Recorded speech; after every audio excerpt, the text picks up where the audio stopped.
हाँ मित्रों, good morning. विभाग डी आંકડાશાસ્ત્ર में विभाग डी में छेल्ले आपणे 11 दाखला सुधीनी चर्चा करेली छे।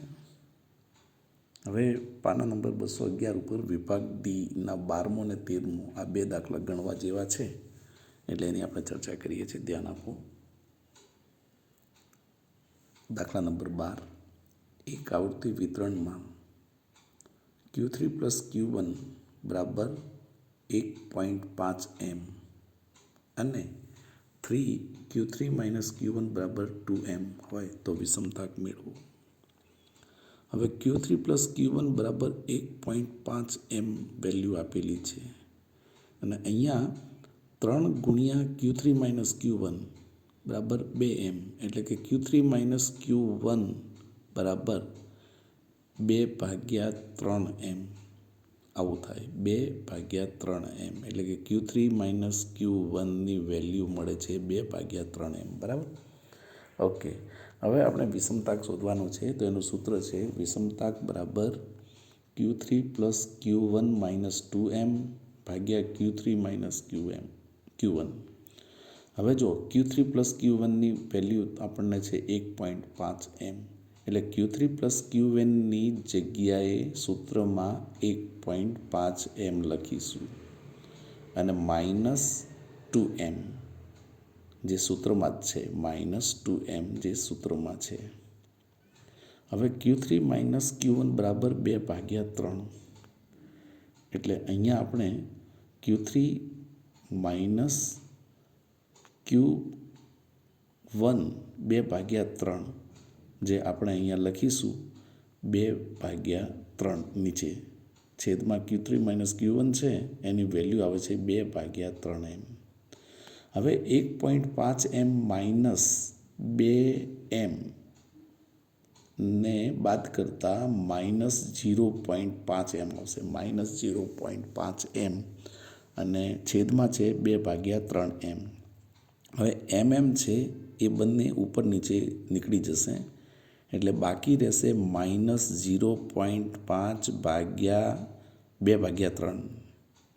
તો નીચે 2/3 છે એ 3 ઉપર જતા રહે એટલે વિષમતાક બરાબર -0.5 × 3/2 જવાબ રહેશે -0.75। મિત્રો ફરીવાર જરા થોડીક વાત કરી લો, ધ્યાન આપો। અહીંયા આ જ દાખલામાં વાત કરું છું। Q3 + Q1 ની વેલ્યુ આપી છે 1.5 m એટલે આપણે સૂત્રમાં Q3 + Q1 છે એની જગ્યાએ 1.5 m લખીશું અને -2m એ તો સૂત્રમાં છે જ અને ભાગમાં લખીશું નીચે 2/3 m જે આપણે 3Q3 - 1 બરાબર 2m આપેલું છે એટલે 2/3 m મળે તો નીચે 2/3 m લખીશું। હવે 1.5 m માંથી -2m બાદ થાય એટલે જવાબ રહેશે -0.5 m ભાગ્યા 2/3 m। છે એ બંને નીકળી જાય બરાબર એટલે -0.5 ભાગ્યા 2/3 રહેશે 2/3 એટલે આ રીતે -0.5 × 3/2 એટલે જવાબ રહેશે -0.75 વિષમતાક મળે છે। દાખલા નંબર 13 જુઓ। અહીંયા તમને 4x બાર બરાબર 6 બહુલક બરાબર 144 છે તો અહીંયા 4x બાર બરાબર 144 એટલે x બાર બરાબર આવે 36। આ જ રીતના 6 બહુલક બરાબર 144 એટલે બહુલક બરાબર 144/6 એટલે બહુલક આવે છે 24। બહુલક મળશે આપણને 24। હવે આપણે અહીંયા વિષમતાક શોધવાનો છે તો વિષમતાક બરાબર મધ્યક ઓછા બહુલક ભાગ્યા પ્રમાણિત વિચલન, મધ્યક ઓછા બહુલક ભાગ્યા પ્રમાણિત વિચલન એટલે સૂત્રમાં મૂકો 36 - 24 અને પ્રમાણિત વિચલન આપેલો છે 64 એટલે કે 36 - 24/64 એટલે 12/64 બરાબર 0.19।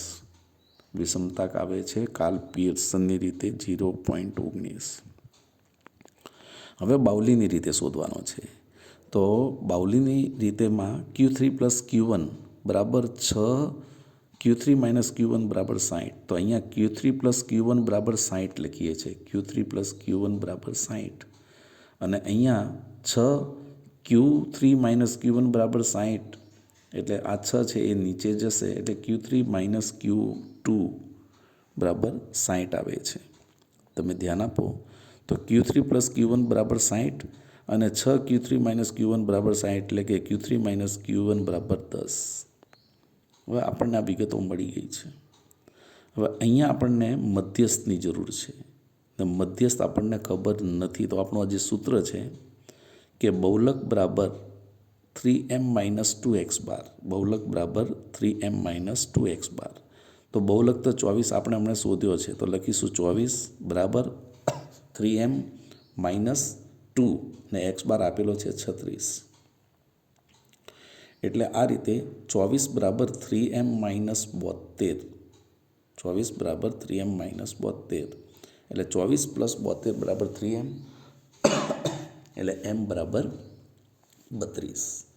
હવે આપણું જે સૂત્ર છે બાઉલીનું વિષમતાક બરાબર Q3 plus Q1 minus 2m ભાગ્યા Q3 માઇનસ Q1. તો અહીંયા Q3 પ્લસ Q1 બરાબર 60 આપેલા છે જે આપણે 60 લખી દઈશું -2 અને એમની કિંમત શોધી છે 32 એટલે -2 ગુણ્યા 32 ભાગ્યા Q3 માઇનસ Q1 બરાબર 10 આપણે શોધ્યા છે એટલે 60 માઇનસ 2 ગુણ્યા 32 ભાગ્યા 10 એટલે 60 માઇનસ 64 ભાગ્યા 10 એટલે -4 ભાગ્યા 10 બરાબર -0.4. તો મિત્રો આ રીતે આપણે વિભાગ ડીની ચર્ચા પૂરી કરી છે અને તમને ના સમજણ પડે કદાચ પડી હશે પણ ન પડી હોય તો તમે મને ફોન કરી અને પૂછી શકશો. થેન્ક યુ મિત્રો.